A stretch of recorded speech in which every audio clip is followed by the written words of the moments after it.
স্বাগত বৈশাখী টেলিভিশনের নিয়মিত আয়োজন ইস্পাহানি মির্জাপুর জিরো আওয়ারে।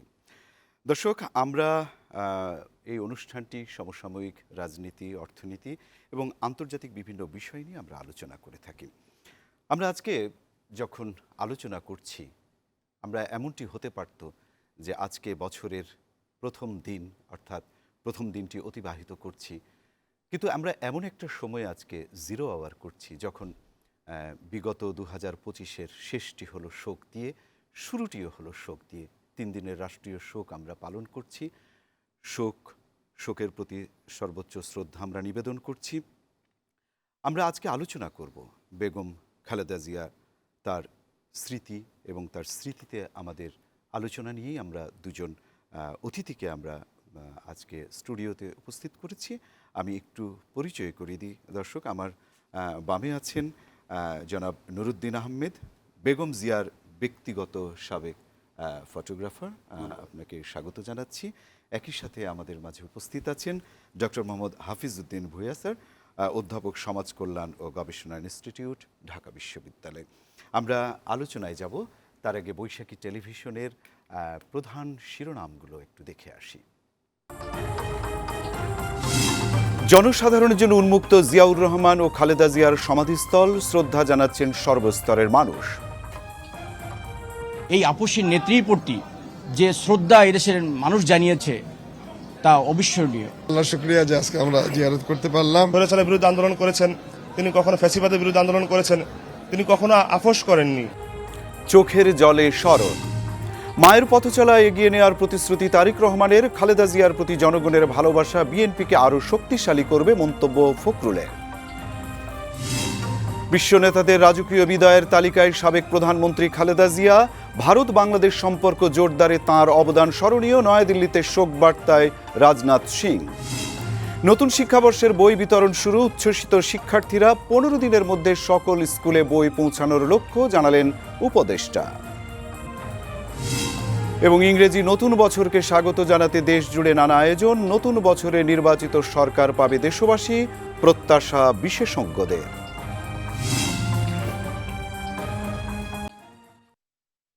আমরা আলোচনা করব, আমরা শোকের সময় আলোচনা করব। আসলে আলোচনা কি নিয়ে করব আজকে? আলোচনা ঠিক না।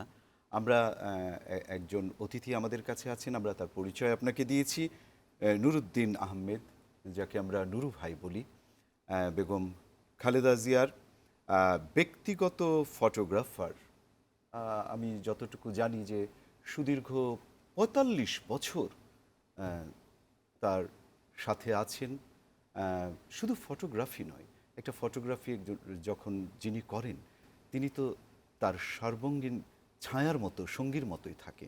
আমরা আপনার কাছে জানতে চাই, আমি জানি আজকে এই মুহূর্তে স্মৃতি রোমান্থন অত্যন্ত কষ্টকর, অত্যন্ত ব্যথাদায়ক, কিন্তু তারপরও আমরা জানতে চাই, জাতি জানতে চাই তার ব্যক্তি জীবনের শেষ সময়গুলো আপনি ক্যামেরার লেন্সে বন্দি করেছেন, এবং একই সাথে আমরা জানি যে আপনি হৃদয়ের মানুষ পটেও সেই স্মৃতি আপনি রক্ষা করছেন।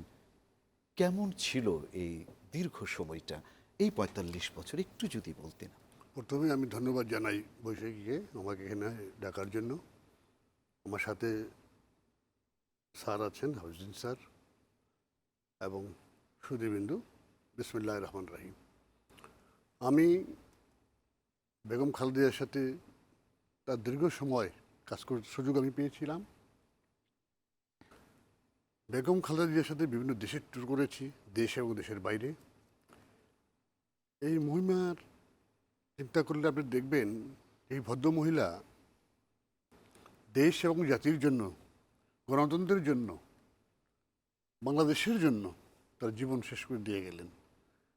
দেখেন, আমরা দুটো জিনিসই দেখতে পারি, এর আগের সরকার যিনি পালিয়ে গিয়েছেন এবং বেগম খালেদা জিয়ার সরকার, দুটো দুইভাবে যদি আমরা দেখি, ওনার মতো একটা মানুষ, একজন মহিলা আমার চোখে খুব কম দেখেছি আমি। আমরা ওনার সাথে কাজ করেছি, আমার সাথে আমার অনেক কলিগরাও ছিলেন, কিন্তু কখনোই ওনাকে আমরা ভাষা বা অন্য কোনো দলকে কুৎসিত করে কোনো কথা তিনি বলেন নাই। আপনি এটাও দেখবেন যে আমার মনে হয় আমার দেখা, আমার জানা, আমার সাথে স্যার আছেন, স্যারও বলবেন, আপনারাও জানেন, বেগম খালেদা জিয়া এমন একটি মানুষ ছিলেন, তার সহকর্মী যারা ছিলেন সবাইকে সে ছেলের মতোই আদর করতেন। আমরা তার সাথে যখন বিদেশে গেছি, যখনই সফরে গেছি, সেই সবসময় খবর তোমরা খাওয়া দাওয়া ঠিক মতো করছো কিনা, আহ কারণ এটা একটা মায়েরই দায়িত্ব। কারণ উনি দেশের প্রধানমন্ত্রী, উনি আমাদের খবর না নিলে কিছু আসা যায় না। একটা প্রধানমন্ত্রীর সাথে যখন তার ডেলিগেট যায়, তখন প্রধানমন্ত্রীর দায়িত্ব না ওইটা যে তার সরকারের সাথে যারা আসছে ডেলিগেটেশন। মানে আপনি যখন অ্যাসাইনমেন্টে থাকছেন তখন উনি খাবার খবর আপনি কি খেয়েছেন বা খেয়েছেন বাইরে কিনা? গেলেন সবসময়। প্রতি মুহূর্তে যেমন আমার আরেকজন ছিলেন মেজর মজিদ, পরে কর্নেল মজিদ হয়েছেন। যখন উনি ম্যাডামের সাথে ছিলেন ডিসি সাহেব, তখন মেজর ছিলেন, পরে তার প্রমোশন হয়েছে, উনি মারাও গেছেন কিছুদিন আগে। আমরা যখন দেশের বাইরে যাই, সরকার থেকে কিন্তু আমাদের একটা অ্যানাউন্স দেওয়া হয় জি জি। ডলার হিসাবে, যেহেতু ওই দেশে ডলারই চলে। উনি প্রায় বলতেন, শোনো আমার তো অনেক খাবার আসে, তোমরা কিন্তু বাইরে খাইও না, ডলার রাখো, বাসার জন্য কিছু কেনাকাটা করে নিয়ে যাবা, বাচ্চাদের জন্য চকলেট টলেট কিনে নিয়ে যাবা। এটা আসলে উনি না বললেও পারতেন আমাদেরকে, এবং আমাকে তার ছেলের মতোই আদর করতেন। আমার জীবনে আমি বাবা মা হারিয়েছি, কিন্তু গত পরশুদিন যে ঘটনা ঘটলো, এই মহিষী নারী আমাদের সবাইকে ছেড়ে চলে গেলেন, আল্লাহ থেকে বেহেশত নসিব করুক। শুধু আমি না, আপনারা দেখবেন বাংলাদেশের কোনো লোক যারা বিএনপিকে ভালোবাসে না বা বিএনপি করে না, বেগম জিয়াকে ভালোবাসে, তার একটাই প্রমাণ দিন গতকালকে জানাজা।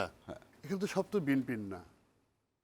যারা বেগম খালেদা জিয়াকে ভালোবাসে, যারা জানে যে এই মহিলার কাছে দেশটা নিরাপদ থাকবে, এবং তার আচরণ, তার ব্যবহার এত সুন্দর, এত মার্জিত ভাষায় সে কথা বলতেন, কালকের এই জানাজাই তার প্রমাণ করেছে। তার প্রমাণ।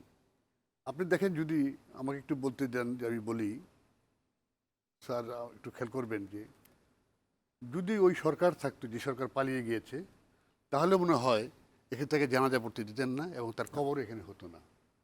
এটা আমার ব্যক্তিগত মতামত। কারণ আপনারা দেখেছেন যে শহীদ প্রেসিডেন্ট জিয়া রহমানের বেলি ব্রিজটা উঠে নিয়ে গেছিল এক সময়। এটা স্যারের হয়তো মনে থাকার কথা, বা আপনাদেরও মনে থাকার মনে কথা। আছে। একটা কত ছোট মনের মানুষ হলে যে বেলি ব্রিজ দিয়ে মানুষ যাতায়াত করতো ওই জিয়া উদ্যানে, যারাকে তারা পরে চন্দিমা উদ্যান বানিয়েছিলেন, এবং সেখানে কিছু আলোকসজ্জা ছিল, সেগুলো সেগুলো একদম নষ্ট অন্ধকার হয়েছে, হতো, যে সন্ধ্যা হতে যাওয়ার হতে সময় যে লাইটগুলি জ্বলতো, সন্ধ্যার সময় বরং জি, ভয় লাগতো, মানুষ জি, জি। যেতেই পারতো না। তো ওগুলিও তারা করেছে। ইভেন কি কবরটাকে কীভাবে সরানো যায় হ্যাঁ, সেটা। সেই চিন্তা কিন্তু তারা করেছেন। তো রাখে আল্লাহ মারে একটা কথা আছে, বুঝছেন না? তো কথা সেখানে হচ্ছে যে এই মহিলার ঋণ এই জাতি কোনদিন শোধ করতে পারবে না। এই মহিলা তার জীবন দিয়ে প্রমাণ করলেন সেই দেশটাকে কত ভালোবাসেন। আপনারা জেনে থাকবেন যে উনি এই পর্যন্ত, তার বিরোধী দল অনেক দল ছিল, কাউকেই সে ছোটো করে কথা বলেননি। একবার কিছু আলেম তার কাছে গিয়েছিলেন যে আপনি আমাদের এই ইসলামিক চিন্তাধারায়, যে আমি তো এটা না, আপনি ইসলাম নিয়ে চিন্তা করেন, বিন ভিত্তিতে কোনো বাধা পাবেন না।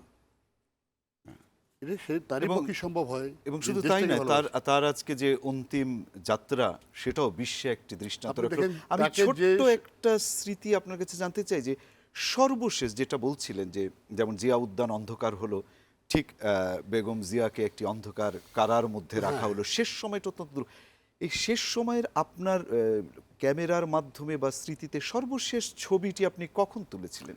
সর্বশেষ ছবিটা হচ্ছে উনি যখন লন্ডন থেকে আসলেন, আচ্ছা আচ্ছা, এয়ারপোর্ট টু বাসা, ও আচ্ছা আচ্ছা, এই মানে যখন একদম সর্বশেষ, এই যে লন্ডন থেকে আসলেন, ও তখন উনি খুব দুর্বল ছিলেন শরীর। ওনাকে ওনার ভাইয়ের ওয়াইফ ওনারা ধরে নামাচ্ছিলেন। হ্যাঁ, হাত তুলে কত তখন আমি আহ তাকে সালাম দিলাম।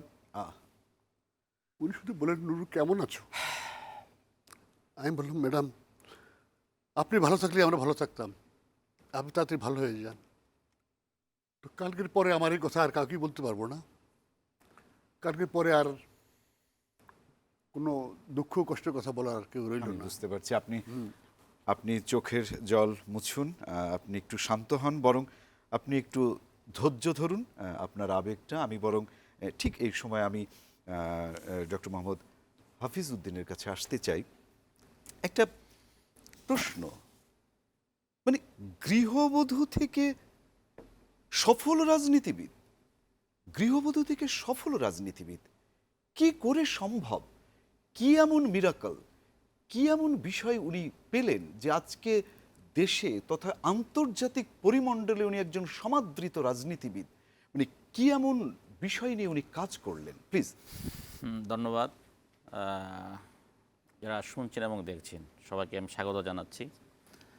আমরা এমন সময়ে কথা বলছি যখন রাষ্ট্রীয়ভাবে কিন্তু সুখ চলছে।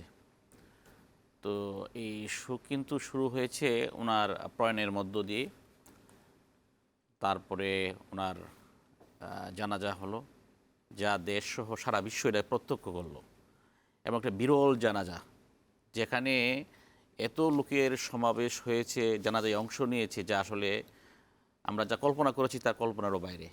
অনেকেই আসলে অনেক দূর দূরান্ত থেকে তাদেরকে জানাজায় অংশ নিতে হয়েছে। যে কথাটা দিয়ে শুরু করেছিলেন, দেখেন উনি যখন শুরু করেন উনি ছিলেন আসলে রাজনীতিতে একদম শূন্য হাত। তারপরে তখন আপনারা যে এরশাদ সরকার ক্ষমতায়, এবং ওই এরশাদ বিরোধী আন্দোলনে অংশগ্রহণের মধ্য দিয়ে কিন্তু ওনার যাত্রা শুরু। তার মানে হচ্ছে সংগ্রামের মধ্য দিয়ে গড়ে ওঠা তার জীবন, এবং যে সংগ্রামের মধ্যে সর্বোচ্চ তার লক্ষ্য ছিল দেশপ্রেম, দেশের স্বার্থ, জনস্বার্থ।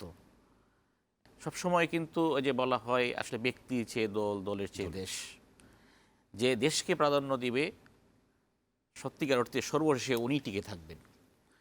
একটা জিনিস খেয়াল করবেন, এই যে দীর্ঘ সংগ্রামের মধ্য দিয়ে তারপরে কিন্তু উনি রাজনীতিবিদ হিসেবে নিজেকে প্রতিষ্ঠিত করেছেন নিজের কর্মের মধ্য দিয়ে। কেউ তাকে কিন্তু বানিয়ে দিয়েছে তা কিন্তু না, এবং প্রত্যেকটা আন্দোলনের মধ্য দিয়ে উনি নিজেকে গড়ে তুলেছেন। আরেকটা জিনিস খেয়াল করতে হবে যে দীর্ঘ সংগ্রামের মধ্য দিয়ে একটা জিনিস খেয়াল করতে হবে, আমাদের এই যে সৃষ্টিকর্তা যিনি আল্লাহ সম্মান দেন আবার যার কাছ থেকে সম্মান নিয়ে নেন, এই সেই বেগম খালেদা জিয়া, যাকে আমাদের এই সৃষ্টিকর্তা আল্লাহ ওনাকে সম্মান দিয়েছেন এবং সম্মানের সাথে আবার ওনাকে বিদায় করে নিয়েছেন।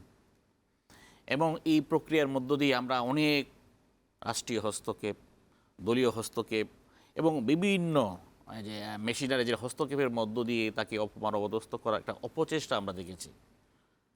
কিন্তু উনি নিজ গুণে, নিজ কর্মের মধ্য দিয়ে উনি নিজেকে ধরে রেখেছেন। ওই যে কথাটি বললাম, দেশপ্রেমের মধ্য দিয়ে, দেশের প্রশ্নে উনি কোনোদিন কাউকে ছাড় দেন নাই। বাইরের দেশের সাথে বলেন অথবা যে কোনো স্বার্থের ক্ষেত্রে দেশের স্বার্থকে উনি প্রাধান্য দিয়েছেন। এবং আমাদের একটা জিনিস খেয়াল করতে হবে, উনি কিন্তু সবসময় মানে জনতার প্রতিনিধি হিসাবে, জনগণের প্রতিনিধি হিসেবে ওনার ভূমিকা ছিল সবসময় ওনার। উনি সবসময় দেখবেন ওনার ছিল মার্জিত ব্যবহার, অন্যকে শ্রদ্ধা করে কথা বলার স্বভাব, স্বল্পভাষী, এবং উনি খুব ব্যক্তিত্ব সম্পন্ন মানে চরিত্র উনি ধারণ করতেন। উনি যখন কথা বলতেন অন্যকে সম্মান দিতেন। আমরা সব সময় মনে করি আমি যদি কাউকে সম্মান দিই সেই সম্মান আমি ফেরত পাব। আমি একজনকে খাটো করে, ছোট করে, অপমান অবদস্ত করে আমি যদি বড় হইতে চাই, ইন দ্য লং রান আমি নিজেই ছোটো হব, আমি অপমানিত হব। যার জ্বলন্ত উদাহরণ আমরা নিকট অতীতে দেখে আসছি। যারা দম্ভ বলে কথা বলেছে, অন্যকে হেয় করেছে, ব্যক্তিগত আক্রোশের মধ্য দিয়ে জেলে ঢুকিয়েছে, রাষ্ট্রযন্ত্রকে, বিচার বিভাগকে ব্যবহার করেছে, এখন তাদের অস্তিত্ব কোথায়? এবং অনেকেই অট্ট হাসি হাসে। এই যে আমরা দেখবেন যে সোশ্যাল মিডিয়া যখন ব্যবহার করি, এই যে বড় যে বিশাল একটি জানাজায় আমরা দেখলাম, আবার একই সাথে আবার এই সোশ্যাল মিডিয়া এটাও ফুটিয়ে উঠেছে যে এই বিশাল এই সমাবেশ আরেকটা ঘটনা ঘটেছিল যাকে বিদায় দেওয়ার জন্য, অর্থাৎ আরেকজনকে বিদায় করবে দেশ থেকে, এরকম একটি সমাবেশ হয়েছিল। একটা হচ্ছে তাকে সম্মানের সাথে তাকে বিদায় দেওয়া, আর একটা হচ্ছে তাকে মানে একটা অবহেলার মধ্য দিয়ে তাকে অবজ্ঞা করে তাকে বের করে দেওয়া। এবং কি অদ্ভুত ব্যাপার যে শেষটা, যেখানে অন্তিম যাত্রার কথা আমরা বলছি যে Nelson Mandela, Fidel Castro, pope Francis, Diana, এলিজাবেথের মতো রাজকীয় বিদায় যেন দেশনেত্রী খালেদা জিয়া পেলেন। আমি একটা প্রশ্নে আসি যে আমি জানি আপনার আবেগ, স্মৃতি রোমান্থন মানে শুধু চোখের পানি পড়া তো নয়, স্মৃতি রোমান্থন মানে অজান্তে কিন্তু হেসে ওঠাও হতে পারে। এমন ছোট্ট অনুভূতি, যেমন ধরেন আপনি নিশ্চয়ই একদম যখন আজ যদি 40-45 বছর থেকে থাকেন, তার মানে তখন তারেক রহমান এবং কোকো তারা একদম কিশোর।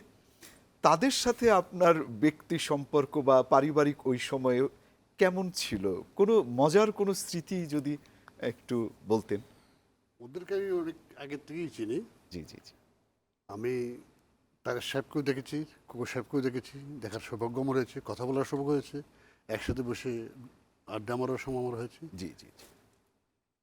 এদের ওই যে বলে না যে যার রক্ত ভালো তার সব ভালো। সব তো আমি তারেক সাহেবকেও দেখেছি, কোকো সাহেবকেও দেখেছি। কোনো মানুষ তাদের কাছ থেকে অবান হয়ে ফিরে আসছে, মানে আমার ভালো মনে পড়ে বীজের না। ফসল ভালোই ভালোই হয়, হবে। ভালোই হবে। বাহ, দারুণ। সত্যি কথাই এটা। তো তাদের সাথে আমার পরিচিত অনেক আগের থেকেই। আমি যখন বেগম খালেদা জিয়ার সাথে কাজ করি তার আগের থেকেই তাদেরকেও আমি দেখেছি, মানুষের সাথে কথাবার্তা বলার ভঙ্গি অনেক চমৎকার। আপনি দেখবেন তারেক সাহেব ইদানিং যে বক্তব্য বলে রাখছে, শোনার মতো এবং গণতন্ত্রমূলক বক্তব্য রাখছে। এটা তো তার একদিনই হয়নি। তাকে যে অত্যাচার করেছে সে বেঁচে আছে, এই তো বেশি। আপনি দেখবেন এখনও যদি আপনি ফলো করেন যে তার সাহেব হেঁটে যখন যায়, কুমড়োটা বেকানো বেকানো হয়ে হেঁটে যায়, তার উত্তর লক্ষ্য করছে। ওই সরকার চেয়েছিল ওকে মেরে ফেলতে, তার সাহেবকে মেরে ফেলার যত পরিকল্পনা করা ছিল সবই করেছে। আপনি একটা ছবি দেখবেন, তিনবারের প্রধানমন্ত্রী বেগম খালেদা জিয়া, রাষ্ট্রপতি শহীদ প্রেসিডেন্ট জিয়া রহমান, তার ছেলেকে ঝুলিয়ে রাখা হয়েছে। এটা কোনো তো সভ্য দেশে এটা হতে পারে বলে আমার মনে নাই, মনে পড়েও না, মনে হয়ও না, মনে চিন্তা করতে পারি না আমরা, জাতীয় চিন্তা করতে পারে, কিন্তু এটা হয়েছে। ইভেন কি যদি আমি আরে বলি, আমার নেত্রী বেগম খালেদা জিয়াকে বহুবার প্রেশার দেওয়া হয়েছিল, আপনি 2 ছেলে নিয়ে দেশের বাইরে চলে যান। উনি বলছেন না, আমি বাইরে যাব না, এটাই এখানে আমার দেশ, এখানেই আমি থাকবো, এই দেশ ছেড়ে আমি কোথাও যাব না। আপনি দেখেন মরার আগ পর্যন্ত তার এই চিন্তাই ছিল, দেশ ছেড়ে কোথাও যায়নি। কিন্তু আরেকজন নেত্রী ছিলেন যিনি 111 পালায় চলে গেছিলেন, উনি কিন্তু যান নাই, যার জন্য ওনাকে অনেক কষ্ট স্বীকার করতে হয়েছে, ছেলেগুলি কষ্ট করতে হয়েছে, এবং একটা ছেলে মারাই গেলেন, মারাই গেলেন, এইসব কারণেই। তো এই মহিলা তার ছেলের দিকে তাকিয়ে না তাকিয়ে, ছেলেদের দিকে না দেখে, শুধু দেশটাকে ভালো করার জন্য, দেশের মানুষকে ভালো রাখার জন্য, মানুষের 2 মুঠ খেয়ে সুখে সাথে থাকতে পারে সেই চেষ্টার জন্য সে সারা জীবন সংগ্রাম করে গেছেন। যতদিন বেঁচেছিলেন এই সংগ্রাম, এই গণতন্ত্র করে গেছেন। আর এখন বর্তমানে আমাদের দেশে যে অবস্থা, তাতে আমি মনে করি শহীদ প্রেসিডেন্ট জিয়া রহমানের সন্তান, 3বারের প্রধানমন্ত্রী বেগম খালেদা জিয়ার সন্তান তারেক রহমান সাহেব,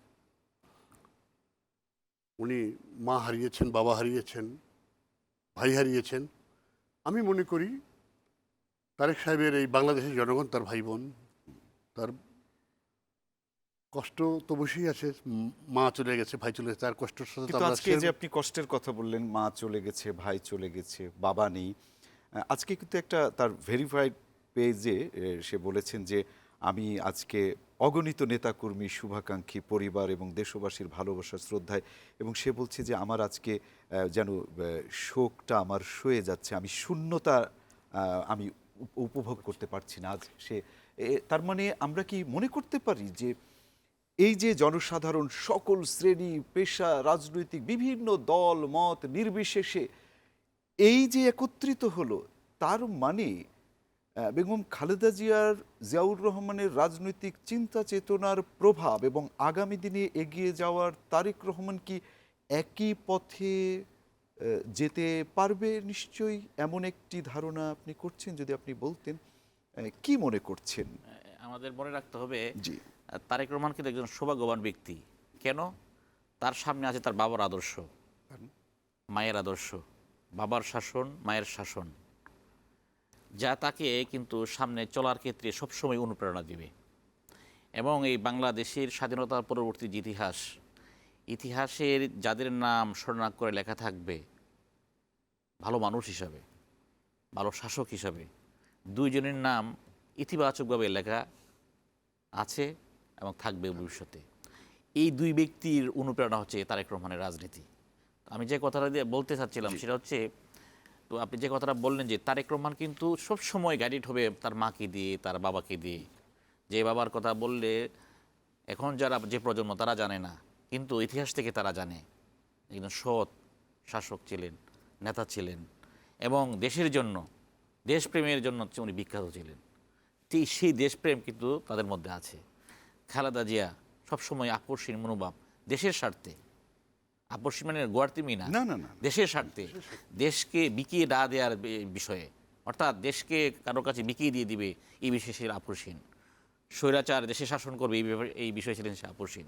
তো সেই মনোভাব পোষণ করার রক্ত তার মধ্যে প্রবাহিত।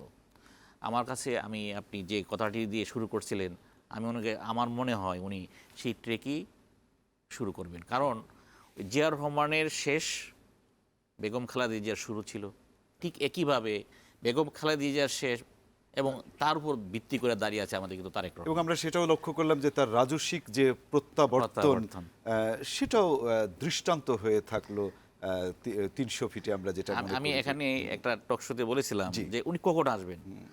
আমি তখন এই যে আমি বলছি, আমি অনুমান থেকে বলছি, যতটুকু আমি বুঝি, আমি বলছি ওনার ফেরার ক্ষেত্রে দুইটা ফ্যাক্টর কাজ করতে পারে। একটা ফ্যাক্টর হচ্ছে যে ওনার কে মনে করা হয় বিএনপি রাজনীতি একটা ট্রাম্প কার্ড, সামনে নির্বাচন তো, সুতরাং ওনার আসার মধ্য দিয়ে এই ট্রাম্প কার্ডটি ব্যবহার হবে বাংলাদেশের রাজনীতিতে আগামী নির্বাচনে, নাম্বার ওয়ান। সেই জন্য ট্রাম্প কার্ড বা এমনও হতে পারে যে সাধারণ জনগণ অপেক্ষমান ছিল একজন এটি- নেতার অপেক্ষমান তো এবং অপেক্ষায়। শোনেন, এই ট্রাম্প কার্ড যত কাছে থাকে তত কাজে লাগে। দেখব যে এই দিনে আমি বলছিলাম যে যখনই তফসিল ঘোষণা হবে তখন হয়তো উনি আসবেন। এবং আসার সাথে আরেকটি সম্পর্ক আছে, কারণ সিকিউরিটি কনসার্ন। আমি বলছিলাম যদি তফসিল ঘোষণা হয় তাহলে মেজরিটি পার্টির প্রধান হিসেবে উনি কিন্তু রাষ্ট্রীয় সিকিউরিটি ইউনিয়ন টাইটেল হবেন। তারেক রহমানের আগমন এবং খালেদা জিয়ার চিরশায়িত স্মৃতি রোমান্থন কিছু ছবি কেমনভাবে আপনি যে ছবিগুলো আক্ষরিকভাবে একটা দলিল হিসেবে আছে এমন একটা বিষয় নিয়ে আমরা আলাপ করব। আমরা একটা ছোট্ট বিরতিতে আছি। দর্শক, ইস্পাহানী মির্জাপুর জিরো আওয়ারে এবার বিরতি নিচ্ছি, কিছুক্ষণের মধ্যে ফিরছি।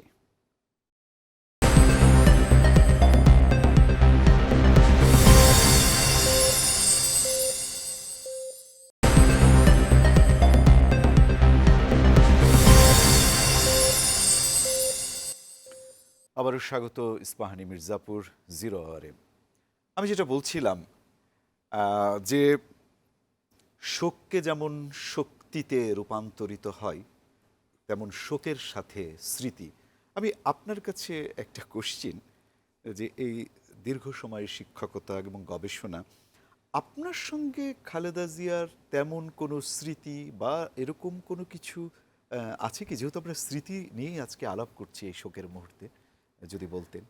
আমার আছে, আসলে ব্যক্তিগতভাবে আমার একটা স্মৃতি আছে। সেই স্মৃতিটি হচ্ছে আমি আসলে 1993-তে আমি এসএসসি পাস করি। আচ্ছা, তো এসএসসি পাস করার সময় তখন আমাদের এই প্রধানমন্ত্রী ছিলেন প্রয়াত বেগম খালেদা জিয়া। তো ওই সময় যারা বুট স্ট্যান্ড করতো, ওনার সময় থেকে উনি কেন্দ্রীয়ভাবে সংবর্ধনা দিত।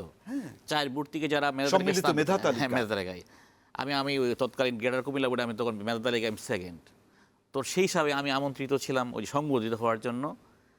তো তখন আমাদেরকে সার্টিফিকেট এবং বইয়ের উপহার দিতেন, বিশাল বইয়ের উপহার দিতেন। তো ওনার কাছ থেকে আমার আসলে সরাসরি সার্টিফিকেট বাহ, বাহ, এবং হ্যান্ডশেক করার সুযোগ হয়েছিল। বাহ। তো ঘটনাক্রমে তখন তো মিডিয়া তো ছিল না, বিটিভি আর মানে চ্যানেল ছিল না, কোনো প্রাইভেট কিছু ছিল না। হাতি গোনা কয়েকটা হচ্ছে আপনার যে পত্রিকা, 4-5টা পত্রিকা। তো সেই আপনার বাংলাদেশ টেলিভিশনে যে খবর প্রচারিত হয়েছিল সেখানে দেখাচ্ছিল আমি ওনার কাছ থেকে আপনার যে সার্টিফিকেট টিচার হ্যান্ডশেক করতেছি, সেই ছবিটা তখন প্রচারিত শিক্ষাক্ষেত্রে তার হয়েছিল। অবদান তো অপরিসীম, যা বর্ণনা করা যায় না। দেখেন মেধাবীদেরকে কীভাবে, মেধাবী যারা তাদের কীভাবে প্যাট্রোনাইজ করতে হয়, অনুপ্রাণিত করতে হবে। প্রধানমন্ত্রী যখন উপস্থিত থেকে যখন এই মেধাবীদের যখন এই যে সংবর্ধিত করা হয়, স্বাভাবিকভাবেই তারা অনুপ্রাণিত হয়, তাদের ভালো লাগার বিষয় হয়ে দাঁড়ায়। তো আসলে ওই কাজটা কিন্তু শুরু করেছিলেন কিন্তু এই যে তৎকালীন প্রধানমন্ত্রী বেগম খালেদা জিয়া। তো সেই স্মৃতি আমার এখনো এখনো মনে পড়ে। আবার আমার 1995-এ আমার ইন্টারমিডিয়েট আমি আবার সেকেন্ড হই, গ্রেটার তৎকালীন আমাদের এই যে কুমিল্লা বোর্ডে সেকেন্ড হই।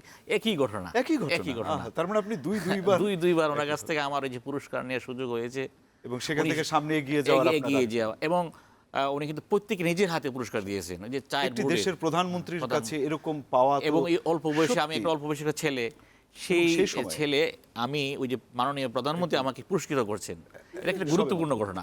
আরেকটা বিষয়, হ্যাঁ, তারুণ্যের সেই সময়টায় আপনার আজকে সফল জীবনে স্মৃতি, ছবি তোলা, ফটো জার্নালিস্ট, ঘাত প্রতিঘাত শুধু স্মৃতি রোমন্থন না, আমরা যতটুকু জানি যে আপনার অনেকগুলো কালো অধ্যায়, আপনাকে অনেক চড়াই উতরাই পার হতে হয়েছে, যে খালেদা জিয়ার, বেগম খালেদা জিয়ার ফটোগ্রাফার এই বলে রক্তচক্ষু নিশ্চয়ই আপনাকে সহ্য করতে হয়েছে, এমন কোনো বিষয় আপনি যদি আমাদেরকে বলতেন। ধন্যবাদ। হ্যাঁ, এমন তো ফটো সম্বন্ধে অনেকেই পড়েন, আমিও পড়েছি। এটা হচ্ছে বিরোধী দলে থাকা অবস্থায় তখন অনেক ঝামেলা করতো সরকারি দলের কিছু লোক, যারা এজেন্সি বলি আমরা, মঞ্চের সামনে যেতে দিত না, দূর থেকে ছবি তোলেন। ভাই, আমি তোর সামনে গিয়ে ছবি তোলার মানুষ, এরকম অনেক হয়েছে। আপনারা দেখবেন যে ফটো সাংবাদিকরা সবচেয়ে বেশি ঝুঁকিপূর্ণের মধ্যে থাকে। আমি রিপোর্টারদের ছোট করছি না, ওনারা দূর থেকে কিন্তু একটা রিপোর্ট দেখতে পারে, কিন্তু আমরা ফটোগ্রাফার যারা আছি তারা কিন্তু কাছে যেতে হয়, অনেক ঝুঁকি নিয়ে আমাদের ছবি তুলতে হয়, অনেক বাধা আপত্তির পার হয়েই আমাদের যেতে হয়। এই ঝুঁকিপূর্ণ আমরা সবাই পড়েছি, আমিও পড়েছি বিভিন্ন জায়গায়। এরকম অনেক ঘটনাই আমাদের জীবনে আছে। গুরুত্বপূর্ণ ছবি, যা ছবি দৃষ্টান্ত তৎকালীন প্রধানমন্ত্রী বেগম খালেদা জিয়ার, তেমন কোনো ছবি, স্মৃতির অ্যালবাম? আমার কাছে তো যে ছবি আছে, ছবির কথা বলে, আপনারা জানেন ছবি কথা বলে, এটা আমাদের একটা সাংবাদিকের ভাষায় বলি বা যে ভাষাই বলি, ছবির কথা বলে। ছবি দেখলেই বোঝা যাবে যে কি বলতে চাচ্ছে। আমি ওনার অনেক ছবি তুলেছি জীবনে, সৌভাগ্য আমার হয়েছে, এবং সেই সুযোগ আমাকে আমার নেত্রী বেগম খালেদা জিয়া দিয়েছেন। এই জন্য তার কাছে সবসময় কৃতজ্ঞ থাকবো যতদিন আমি বেঁচে আছি। আমি আপনি ইদানিং একটা ছবির কথা বলি। রোহিঙ্গা এসেছিল আমাদের দেশে, এখনো আছে। রোহিঙ্গা ক্যাম্পে দেশনেত্রী গেলেন সাহায্য সহযোগিতা করার জন্য ঢাকা থেকে, আমরা তার সাথে গেলাম। একটা বাচ্চা, রোহিঙ্গা একটা বাচ্চা, তার মার কোলের থেকে বেগম জিয়ার এসে চলে আসতেছে বারবার, উনি টেনে নিতে পারছেন না বাচ্চাটার মা। বেগম জিয়া যখন থেকে করে নিল, বাচ্চারা ম্যাডামের দিকে তাকিয়ে আছে, ম্যাডাম ওর দিকে তাকিয়ে আছে। এই যে এই দৃশ্য, এই বাচ্চাটা এই দেশের নাগরিকও না, কিন্তু বাচ্চাটা বেগম জিয়াকে দেখে তার দিকে তাকিয়ে আছে, তার মার কোলে আর দিতে যাচ্ছে না, মা যতই তাকে টানছে সে যাচ্ছে না। অনেক স্মৃতি আছে। আমার আরেকটা স্মৃতির কথা মনে পড়ে, ওটা ছিল 1 মে শ্রমিক দলের একটা সমাবেশ টঙ্গীতে। যেটা তখন তো ফিল্মের যুগ ছিল, ফিল্ম ভরে কাজ করতে হতো, হ্যাঁ, টেনে টেনে টেনে টেনে, ভুলে হোক বা যেবি হোক, ফিল্ম না ভরে আমি ছবি তুলতেছি। ওই তখনটা ছিল একটু ঠান্ডা ঠান্ডা সময়, আচ্ছা আচ্ছা, কিন্তু আমি কিন্তু খুব ঘেমে যাচ্ছি। তখন আমি দেখলাম 38, 39, 40, না 40 তো হওয়ার কথা না, 36 পর্যন্ত ঠিক আছে, এরপর তো হলে তো ছবি আমার আমি তখন খুললাম, দেখলাম যে আমি ফিল্ম ভরি নাই। এটা আমার ভুলে হোক বা যেভাবে হোক হয়েছে। হয়। তৎক্ষণিক আমার নেত্রীর বক্তব্য শেষ, আমাদের তাকাইলেন, তুমি ঘামছো কেন? আমি না ম্যাডাম, না ঘামছো। তখন তাকে আমি কিছু বলি নাই। পাশে এক ভদ্রলোক ছোট একটা ক্যামেরা দিয়ে ছবি তুলতেছিল, অ্যামেচার লোক, ওর ক্যামেরাটা আমার নতুন, লেন্সটা একেবারে শার্প। হ্যাঁ, ওনাকে বললাম, ভাই তুমি কি কোথাও কোনো পত্রিকাতে কাজ করো? বলে যে না, আমি এমনি তুলতে আসছি। ভালো কথা, তুমি কী ছবি তুলেছ? বললাম আমি পিছন থেকে ছবি তুলে বক্তৃতা দিতেছে, সামনে থেকে তুলেছি, এই ছবি আমার হয়ে গেছে। তাহলে আমি ওনাকে বললাম, ভাই তুমি এই ফিল্মটা রাখো আর তোমার ফিল্মটা আমাকে দাও। বললে কেন? আমি বললাম এই ঘটনা হয়েছে। তো ভদ্রলোক যেহেতু বিএনপি মাইন্ডেড, বাট বিএনপির লোক না, আসে বিএনপি করে না, বাট ম্যাডামের ছবি তুলতে হবে তাকে, চেতনা ধারণ হ্যাঁ, করে আর সে কি। ওই জন্য গেছে। উনি ফিল্মটা দিলেন, আর আমি তাকে আমার ঠিকানা দিলাম যে এই আমার নাম্বার, কালকে আপনি এসে আমার এখানে একটু ফিল্মটা নিয়ে যাবেন, আমি ওয়াশ করে আপনি জন্য রেখে দেবো। যখন গাড়িতে উঠতেছিল তখন ম্যাডাম বলছিল, তুমি ঘামতেছিলে কেন, তোমার ক্যামেরা ডিস্টার্ব করছে? দেখেন, চিন্তা করতে পারেন, সেটা ফলো করেছে যে আমি কিছু একটা ঝামেলায় আছি। আমি জি ম্যাডাম, আমি আর বলি নাই যে ম্যাডাম ফিল্ম ভরি নেই, আমি ম্যাডাম ক্যামেরা ডিস্টার্ব করছে। না, ডিস্টার্ব করতে দিতে পারে, কে মেশিনারি জিনিস। এই যে হালকাভাবে নিয়েছে, এটা তো এভাবে নেওয়ার কথা না। ছবি তুলতে আমার চাকরি থাকার কথা না। তার মানে খুব সহজ সাবলীল। একদম। আপনি দেশের বাইরে অ্যাসাইনমেন্টে গেছেন, আপনি খেয়েছেন কিনা ঘরোয়া ভাবে। এবং এমন হয়েছে দেশের বাইরে যেতে অনেক ছবি তুলতে হয়, কারণ অনেকের অনেক রকম ছবি লাগে। অত ছবি তুললো, বাহ, এত ছবি তুলে কি করো? আমি ম্যাডাম অনেক ছবি লাগে তো, কয়েকটা তুলে তো হয়ে যায়। আমি না ম্যাডাম অনেক ছবি লাগে। তো এই যে এইভাবে কথা আমাদের সাথে হচ্ছে, স্মৃতি আমার এইভাবে সাথে। স্মৃতিগুলো আপনি আজকে উপস্থাপন করছেন। স্মৃতিগুলো আগামী প্রজন্মের কাছে, আগামী প্রজন্মের রাজনীতিতেও এমন সহজ সরলভাবে মানুষের মস্তিষ্কে আসুক, এটাই আমরা চাই। তবে একটা বিষয়, ডক্টর হাফিজ, একটা বিষয় আমি জানতে চাই। ইতিহাসের বৃহত্তম জানাজা, একটি কফিনের পাশে গোটা বাংলাদেশ, বাংলাদেশের আপামর জনসাধারণের পাশাপাশি ছুটে এসেছেন বিভিন্ন দেশের প্রতিনিধিরা। কি এই দৃশ্যটা কিভাবে আপনি দেখছেন? পরবর্তী রাজনীতিতে এরকমই কি প্রভাব পড়া উচিত, যদি বলতেন? ভালো কথা বলছেন। তো দেখেন, মানে আপনি যে দৃশ্যের কথাটা বললেন, জি, এটা হচ্ছে বাংলাদেশের রাজনীতি একটা এক্সাম্পল এই অর্থে যে রাজনীতি করলে এভাবেই করতে হবে, ইয়েস, দেশে বিদেশে মানুষ এভাবেই রিকগনিশন করবে। অধিকাংশ ক্ষেত্রে আমাদের এই বাংলাদেশের রাজনীতিতে সবারই কিন্তু শেষটা খুব খারাপ। ভালোভাবে শেষ করেছে এই কথা বলা বড় কঠিন, কিন্তু এই জিয়া পরিবারের ক্ষেত্রে ব্যতিক্রম। জি জি জি। তাদের শেষটা হয়েছে সম্মানের, অনেকে বলেছে গর্বের, ঠিক না?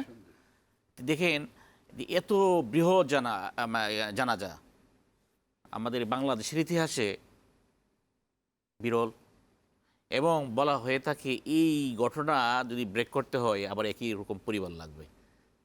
এমনই এরকম নেতৃত্ব লাগবে। এরকম কিন্তু বলা বলি হচ্ছে সোশ্যাল মিডিয়াতে। জিয়া পরিবারের সদস্য, তাদেরকে ব্রেক করতে হয়। জিয়া রহমানের জানাজা ব্রেক করেছে তারই পরিবার। আবার দেখেন যে তারেক রহমানের আগমনের মধ্য দিয়ে যে বিশাল সমাবেশ আয়োজন হলো, জি, আয়োজন। তো একই ঘটনা কিন্তু ওই যে এই সারা তার দেশের পরিবারের দূর-দূরান্ত থেকে মানুষ সারা চলে আসে। দেশের মানুষ। এবং সারা রাত সেই শীতের মধ্যে, কনকনে শীতের মধ্যে মানুষ অপেক্ষমান কখন সকাল আমি হবে। খেয়াল করলাম, আমরা যখন জানাজা পরে বিশ্ববিদ্যালয়ে যাচ্ছিলাম, তখন আমরা হেঁটে হেঁটে যাচ্ছি, যাওয়ার তো অন্য কোনো উপায় নেই। কোনো উপায় নেই। তো একজন লোক বলাবলি করতেছে, জানাজা পরে যাচ্ছে আমার সাথে, বলতেছে যে তার বাবা তাকে নিয়ে আসলো জিয়া রহমানের জানাজায়, আর সে একা আসছে তার, মানে যে বেগম খালেদা জিয়ার জানাজায়। 100 বছর তার বয়স, একজন ভদ্রলোক আসতেন। হ্যাঁ, হ্যাঁ। ইসলাম এই কুষ্টিয়া জানাজায়? জানাজায়। আচ্ছা। বললো যে আমি জরম সাহেবের জানাজায় এসেছিলাম, আজকে আবার বেগম জিয়ার জানাজা আসলাম, এর চেয়ে পাওয়ার আমার আর কিছু নেই, আর আমি সব কিছু পেয়েছি।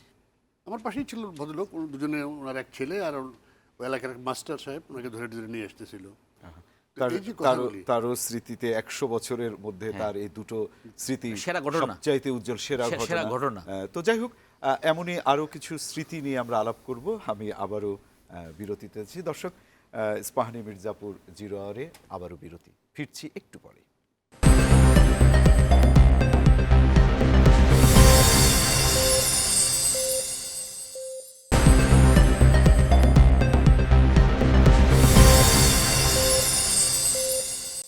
আবারও স্বাগত ইস্পাহানী মির্জাপুর 0 আওয়ারে। দর্শক, আপনারা জানেন যে এই অনুষ্ঠান বৈশাখী টেলিভিশনের পাশাপাশি ইউটিউব চ্যানেল এবং ফেসবুক পেজে আমরা দেখতে পাচ্ছি। দেশের বাইরের ছবি তুলতে যাওয়ার কিছু স্মৃতি একবার বলছিলেন। আমরা জানতে চাই যে আপনার আরও এরকম কিছু অনুভূতি আছে কিনা দেশের বাইরে? জাতিসংঘের অধিবেশনে আমি একবার গেলাম, তখন প্রধানমন্ত্রী বক্তব্য রাখবেন ওখানে। আমি তার পার্সোনাল ফটোগ্রাফার, একজন স্টিল ফটোগ্রাফার, আর কেউ নাই। ওখানে যে ওয়াল করা দেওয়া হয়েছিল, ওখানে বেল্ট সিস্টেম ছিল, প্রত্যেককেই বেল্ট লাগিয়ে দিত যাতে সে মুভ না করতে পারে। তো আমাকেও বেল্ট লাগিয়ে দেওয়া হইলো। আমার সাথে সিঙ্গাপুরের ফটোগ্রাফার ছিল, তাকেও লাগাইলো। আর পাশে ছিল আপনার এই ভারতের। এখন আমি যে জায়গায় দাঁড়িয়েছি, ওখান থেকে আমার প্রধানমন্ত্রীর ছবি তুলতে পারছি না, কারণ আমি যেখানে দাঁড়াচ্ছি এই সাইডে, আমার নেত্রী বক্তৃতা ওই সেট থেকে, আমাকে ওই সেটে যেতে হবে। এখন এই ছবিটা তো আমার লাগবেই, ইম্পর্টেন্ট ছবি, দেশের জন্য, জাতির জন্য ইম্পর্টেন্ট একটা ছবি। তো সিকিউরিটি একটা ছিল মহিলা, খুব মোটা। আমি তোকে বললাম যে এক্সকিউজ মি, আমি তো প্রধানমন্ত্রীর ছবি তুলতে এসেছি। হ্যাঁ বস, ঠিক আছে, কিন্তু আমি তো প্রধানমন্ত্রী এখন ওই বেন থেকে, আমাকে এখানে তো হবে না, আমি তো পাচ্ছি না তাকে। বলে তুমি ইউ ফ্রম? আমি বাংলাদেশ। Okay wait 1 minute.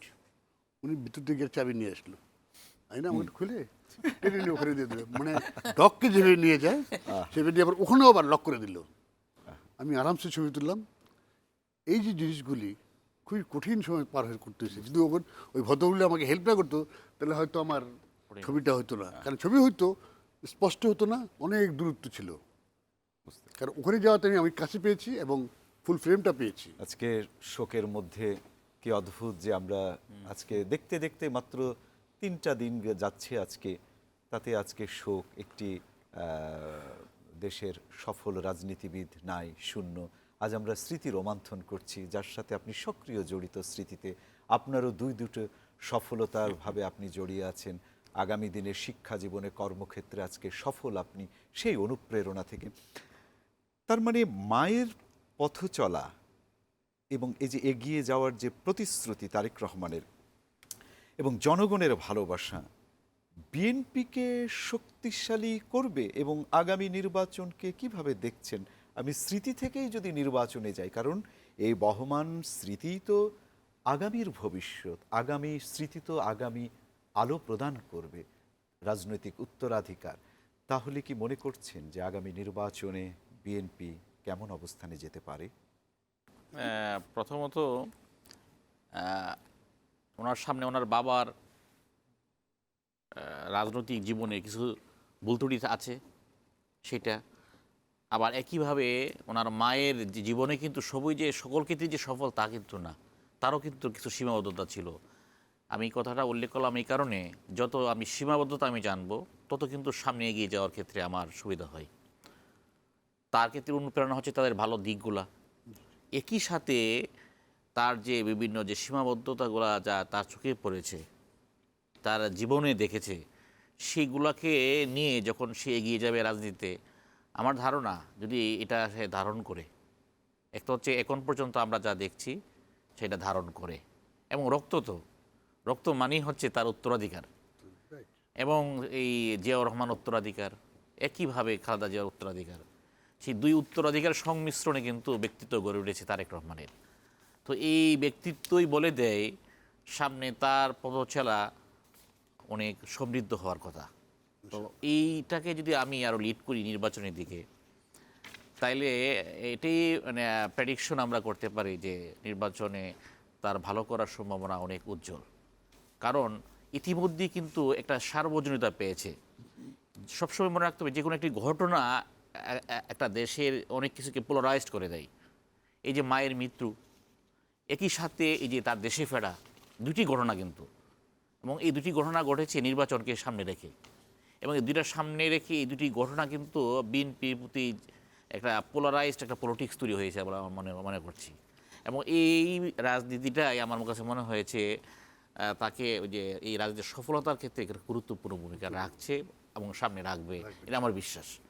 তো আমার কাছে মনে হয়, আমি মনে করি তারেক রহমানের আসলে রাজনীতির ক্ষেত্রে যে ধীরতা এখন পর্যন্ত দেখে আসছেন, এবং এটা যদি সে ধরে রাখতে পারেন বাবা মায়ের, সেটা একই সাথে আরেকটা আমার ছোট্ট প্রশ্ন, যে বিশ্ব নেতাদের রাজকীয় বিদায়ের তালিকায় সাবেক প্রধানমন্ত্রী খালেদা জিয়া, ভারত বাংলাদেশ সম্পর্ক জোরদারে তার অবদান স্মরণীয়।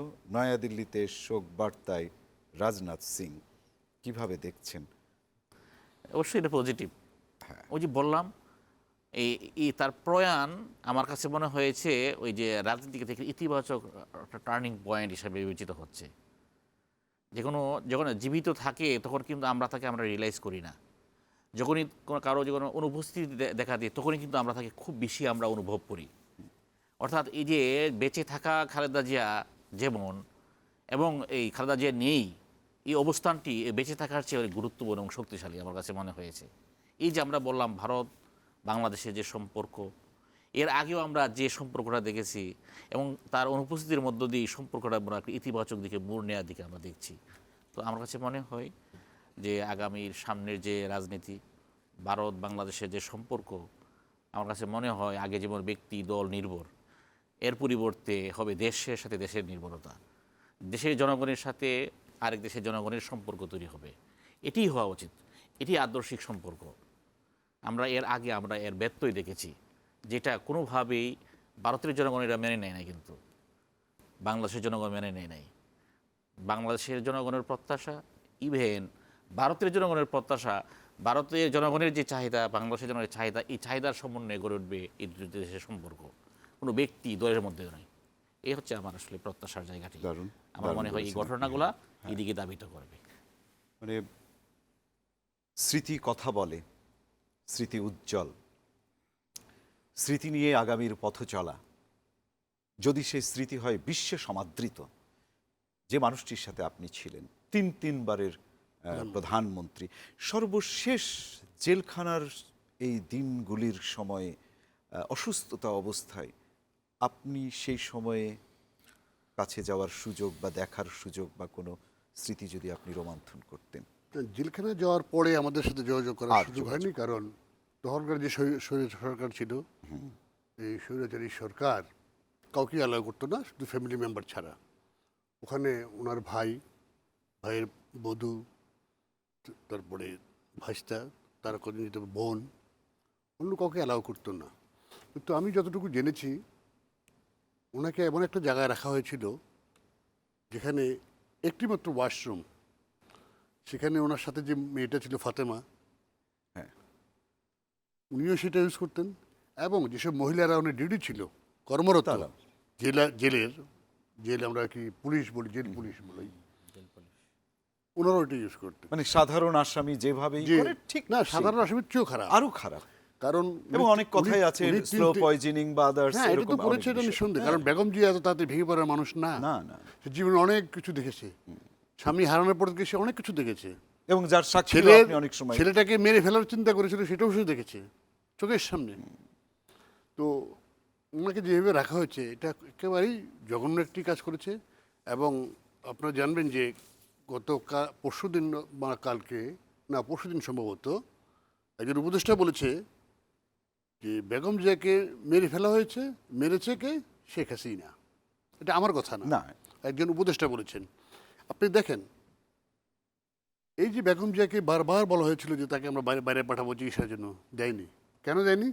তখন উনি বিদেশে গেলে ধরা পড়তেন যে স্লো পয়জনিং করা হয়েছে। এসব কারণেই তাকে ওনাকে বিদেশ বিদেশে যাওয়া দেয় নাই, দেওয়া হয় ইচ্ছাকৃত। আবার আরেকটা বলতেছে, আপনারা এটাও লক্ষ্য করবেন, এসব নষ্ট হয় কী জন্য আপনারা জানেন? কোনো ভদ্র মহিলা বা ভদ্রলোক এরকম অশ্লীল ভাষায় কথা বলতে পারে, এটা জাতির জানা ছিল না। আর এমন কিছু নাই শহীদ প্রেসিডেন্ট জিয়া রহমানকে বলে নাই, এমন কিছু নাই যে বেগম জিয়াকে বলে নাই, এমন কিছু নাই তারেক সাহেবের নামে বলে নাই। অক্ষত ভাষা উচ্চারণ করেছেন আগের যে সরকার ছিলেন, সরকার প্রধান। দারুণ। ডক্টর হাফিজ, আমরা সময় প্রায় শেষের পথে। একটি বিষয় জানার, যে 32টি দেশের কূটনৈতিক এবং প্রতিনিধিরা উপস্থিত হলেন, কূটনৈতিক সম্পর্ক খালেদা জিয়া কেমন? সম্পর্ক কেমন উপস্থিতি বলে দেয়, উপস্থিতি বলে দেয়।